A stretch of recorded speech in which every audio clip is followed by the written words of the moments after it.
Now, as Morena said, moving to the world of entertainment, it looks like it's been a busy few months for platinum-selling musician Jesse Clegg. He's fresh from New York and is one of the biggest draw cards at the Randshow Music Festival this coming Easter weekend.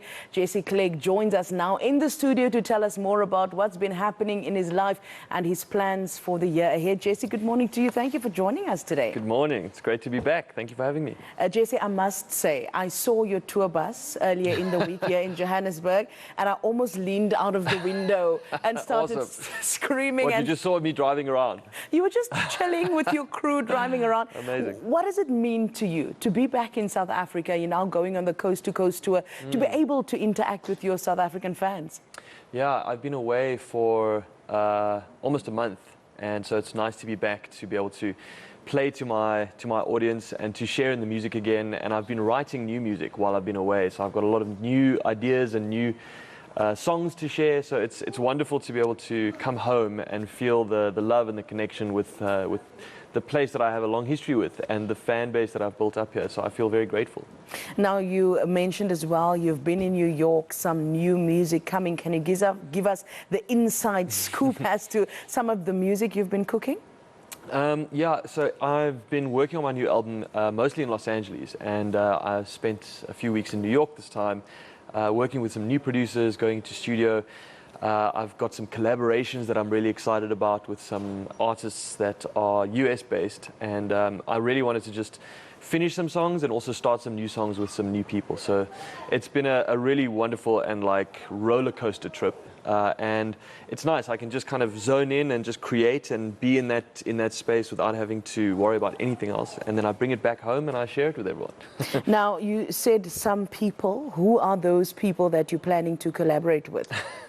Well, we're going to have to wait and see. I've got some new songs coming, and there are some amazing artists. I can't reveal all yet, but it'll be very soon. But you promise us that we would be I'll one be of the back first at ENCA to divulge it all. You've been traveling and touring since your birth. We know that the first 6 years you were touring, first 6 years of your life, you were touring with your father. What does it mean to you to be on the road? It's kind of part of your DNA. It's part of your identity.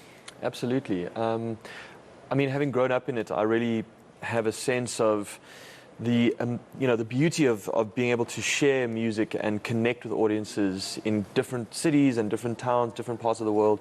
There's an amazing blessing that comes with that, and the capacity to come to a place where you don't know the people, you don't know the history, but something in this music has connected you.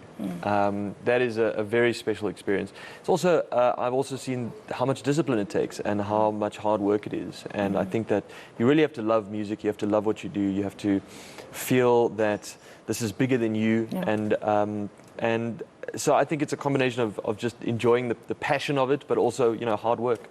Now, I spoke to you off air earlier about the fact that your father's music, a lot of it was activism. It played a key role in our country's history. It's an election year. Many say another historic year for South Africa. Talk to me about the role of music in telling the South African story. Yeah, I think that music has a very special place in all societies. In fact, all art has a special place for us to bring that into the conversation, because art and music allows us to see each other and relate to each other and see each other's humanity.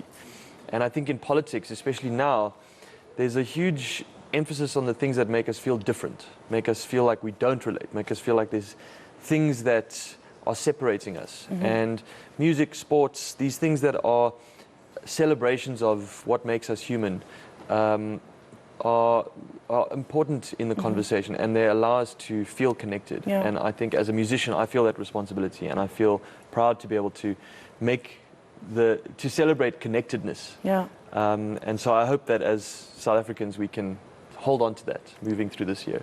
Now, you doing the coast to coast tour, people can find the dates on your website. Briefly, in conclusion, you're also going to be headlining the Randshow. Yes, the Randshow is a very legendary event. I remember going to the Randshow when I was a kid. I'm actually going to be on tour in the Western Cape at the time, so I'm flying back specifically to do this show. And it's just, you know, my parents went to the Randshow. It's going to be wonderful. I'm going to be bringing my whole family. And it's a consumer lifestyle experience, one of the biggest in the country. It's been going for 125 years. And there's an amazing music festival, which I'm going to be a part of. So I'm very excited to be back, and also going to be on tour around the country at the same Easter weekend period. And as I said, people can find all those dates on your website as well. jessiclegg.com. There you have it. Thank you for your time this morning. I look forward to having another conversation with you so I can get the names of those collaborations that you are doing. That was, of course, the award-winning singer-songwriter Jessie Clegg. It's now nearly 9 o'clock, and Baron Hafke is standing by with Newslink for you from the top of the hour. From myself and Gareth Edwards, who has now disappeared, but he's here somewhere.